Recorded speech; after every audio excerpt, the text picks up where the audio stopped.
Welcome to Pixel Hub Academy.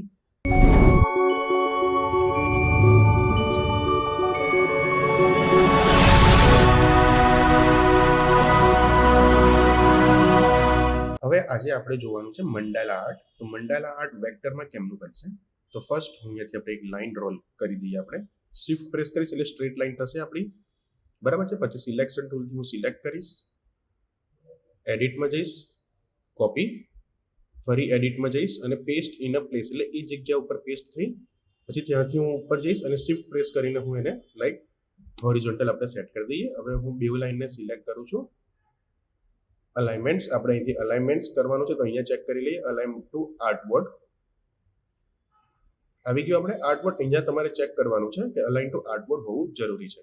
હવે આપણું આ જે સિલેક્ટ થઈ ગયું છે, તો અહીંથી લેયર 1 ને હું કોપી કરીશ. એકવાર પ્લસ પર જઈને હું ડ્રેગ કરીને હું છોડી દઈશ.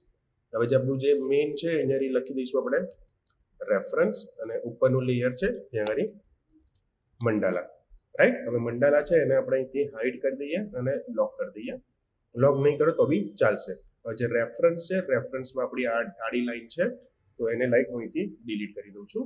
હવે મેઇન આપણું આ રેફરન્સ છે, રેફરન્સ અહીંયા કરી સર્કલ છે ત્યાં હું ક્લિક કરું છું. પછી હું જઈશ ઇફેક્ટ, ડિસ્ટોર્ટ એન્ડ ટ્રાન્સફોર્મ અને ટ્રાન્સફોર્મ. હવે આપણે એ માર્ક કરવાનું છે કે આપણે કેટલું રેફરન્સમાં આપણે કેટલી લાઈન ડ્રો કરવાની છે. હવે આપણું સર્કલ હોય છે 360, બરાબર. તો આપણે કેટલી લાઈન લઈશું, રાઈટ. તો હવે આપણે થોડી ગણતરી કરીશું. લાઈક 360 આપણે કેટલી લાઈન લેવી છે ડિવાઇડેડ બાય હું 16 લઈશ, તો આવશે મારે 22.5. તમારે ઓછી લેવી છે, લાઈક 360 ડિવાઇડેડ બાય તમે 12, તો લાઈક 30. તો તમારે અહીંયા એંગલ પર 30 લખવાનું છે અને આપણે લેવાની છે 16. તો 360 ડિવાઇડેડ બાય 16 આવી ગયું 22.5. તો આપણે અહીંયા કરી આપણે લઈશું 22.5. કેટલી કોપી કરવાની છે? તો 16, એટલે આપણે કરીશું આવી ગઈ 7, અને એક તો આપણી ડ્રો છે જ, એટલે 8 થઈ. 8 × 2 એટલે 16. Okay, done. આપણું આ રેફરન્સ આપણું રેડી થઈ ગયું છે. હવે હું રેફરન્સને લોક કરીશ અને આપણું મંડાલા વાળું લેયર છે એને હું ઓન કરીશ. હવે અહીંયા કરી ફરી હું ક્લિક કરીશ, તો આપણું જે મંડાલા વાળી જે લાઈન છે હોરિઝોન્ટલ અને વર્ટિકલ, એ આપણી સિલેક્ટ થઈ ગઈ છે. સી દેખાય છે, આપણી સિલેક્ટ થઈ ગઈ છે. ફરી હું જઈશ ઇફેક્ટ્સમાં ડિસ્ટોર્ટ એન્ડ ટ્રાન્સફોર્મ. અહીંથી હું ટ્રાન્સફોર્મ કરીશ. ટ્રાન્સફોર્મ અહીંયા મારે ચેક કરવું છે, તો રિફ્લેક્ટ એક્સ કરીશ પહેલા અને કોપી હું કરીશ 1. ઓકે, હવે હું લઈશ મારું બ્રશ ટૂલથી હું ચેક કરીશ. સી આવી ગયું આપણું આ કમ્પ્લીટ છે, ડન છે. ફરી આપણે આ થઈ ગયું પછી ફરી આપણે મંડાલા પર અહીંયા ક્લિક કરવાનું રહેશે. આપણે આ ક્લિક કર્યું.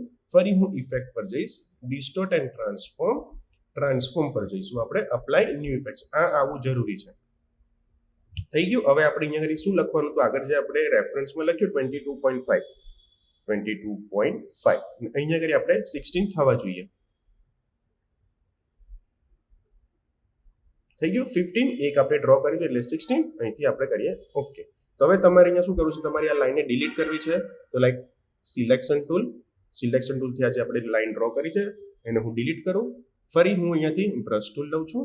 બ્રશ ટૂલ તમે તમારા હિસાબે હવે કોઈ બી તમે ડિઝાઇન કરશો તો બધી તમારી ડિઝાઇન પરફેક્ટ તમારી સેટ થઈ જશે.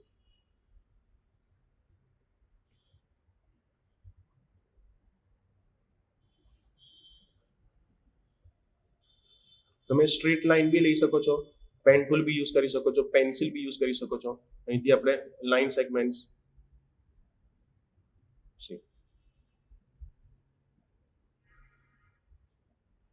રાઈટ.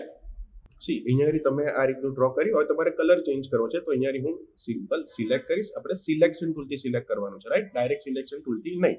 સિલેક્શન ટૂલથી સિલેક્ટ કર્યું. અહીંથી હું કલર કરીશ રેડ. તમારા બધા રેડ થઈ જશે. જે તમે લાઈન સિલેક્ટ કરશો એ બધામાં તમે કલર ચેન્જ કરી શકો છો.